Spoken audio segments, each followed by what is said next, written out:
Hey, Jessica Joy with the Fit Switch. New type of workout today. This is a series of exercises dedicated to flattening the tummy and repairing diastasis recti. If you don't know what that is, picture your beautiful washboard of abs, right?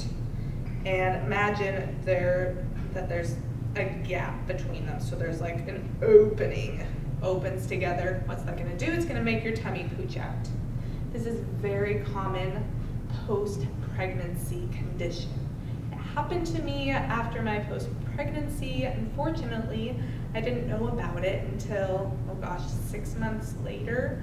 So, you know, I was in the process of losing baby weight, worked really hard, finally lost it, but my tummy was still sticking out. I was really frustrated. So I learned about diastasis recti and that I had it. So I started researching, okay, what can I do? You know, they have these like belly belt things. I'm like, So these exercises I used, they're great. I improved my gap. It used to be 3 fingers wide. I could fit my fingers in between my abs, 3 fingers wide. Now it's just down to 1 finger. So I can still fit a finger in there, but it's about as good as it's gonna get. So I will take it. I am happy. And, you know, of course, I have my children, and that's the most important thing. So, you know, of course I'm gonna have a little belly for the kids. You know, that's just how it goes. So how do you know if you have it? Here's how you test. Come down, you basically do a crunch and poke your tummy, basically. Okay, so you come up, make sure you're lifting the shoulder blades, take those fingers, feel right in the center of your abs, poke around. Typically, where the belly button is, that's where it will be the widest. So right now, yes, I can get a finger down there to like my first knuckle. I do still have some, but like I said, that's probably as good as it's gonna get. So you may have 3 fingers wide, I don't know. Okay, so the exercises. We're going to start with imprints. So we're in the same position. You want to have your lower back off the floor so you can put your hand under there. To help relax your neck, you can cradle it like so. That's up to you. Your hands can be down. But what you're going to do is take that lower back and push it against the floor or the mat. So all those vertebrae come down, push against there, and let it go. I would hold for 5 seconds or so. Now all these exercises, totally different from what I normally do. I'm normally, you know, get your heart rate up and go. This is a different purpose. So I don't want you to think that they're not useful. It's just a different purpose. So, pelvic tilts. Same position. We come down to that imprint, get that spine against the ground, and then you're going to tilt your pelvis up off the floor, sucking everything in, sucking in that belly button as tight as it will go, and then coming back down. So you tuck it up and in, and then release it. I would recommend, again, holding for about 5 seconds, and then releasing. So something that helps visualize it is imagine that your pelvis is full of water. You have to pick it up so all that water drains down, spills out, you know, to about to where your elbows would be. And again, tucking it in. We're not doing a hip bridge. Pelvic tilt. It's like scooping it up and in, like so. Tucking that belly button back. Okay, pelvic tilts. 2 more. Always make sure you get up on your side. I will explain why in a second.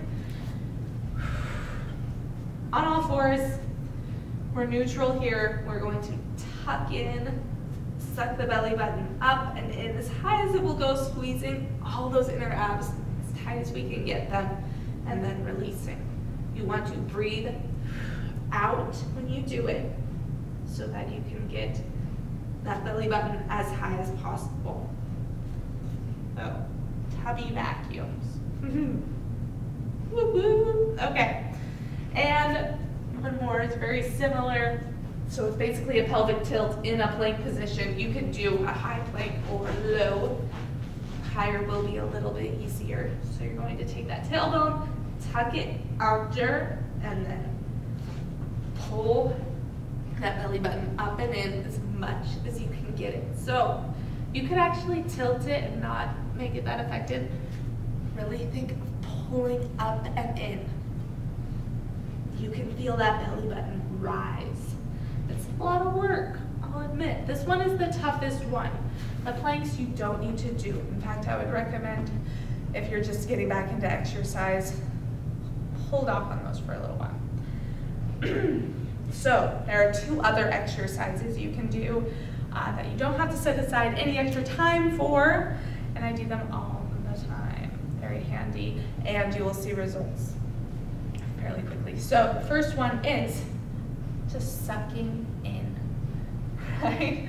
So you're going to imagine your belly button, suck it in. Hold for 5 to 10 seconds, release. Oh, sucking it in. I'm not just talking tightening the abs. You can tighten it and not work the inner abs. Suck it in, pull it in. So there's that one. Number 2, Kegels. So pulling up the pelvic floor muscles. You pull them up, it's internal. You know, you're just tightening them up, hold, and release. Repeat. So you can just incorporate these into your day. When I focus on these, I can tell a difference by the end of the week. Like, my tummy's honestly flatter by the end of the week if I've been doing these. I concentrate on doing them at 4 different parts of my day. That way it's not overruling my mentality and I'm thinking, oh, tighten it. You know, I don't want to live like that. But there are 4 times in my day that I can add it to very easily. Driving, whenever I'm driving, you know, you want to get that belly away from the seatbelt type of thing. So driving. Number 2, waiting in line somewhere. Hey, wow, I have something like you can get done at the same time. Smart. Okay.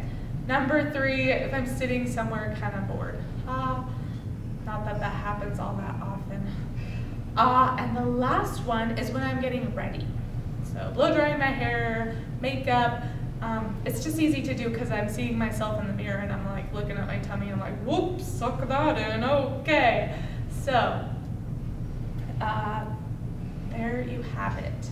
Like I said, these are very different from what I normally do because it's not necessarily a workout, but the point is that it's going to strengthen those inner abs, it's going to pull those muscles back together, and it's going to flatten your tummy. That, although you're not burning fat, it's going to improve your physique, you know, and it's important to strengthen that, to close that actually for your physical health, for your back health. So do it for yourself. And luckily these exercises are something you could do, you know, you could be watching TV, yahoo.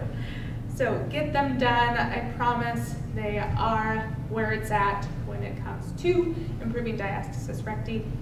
We will see you soon.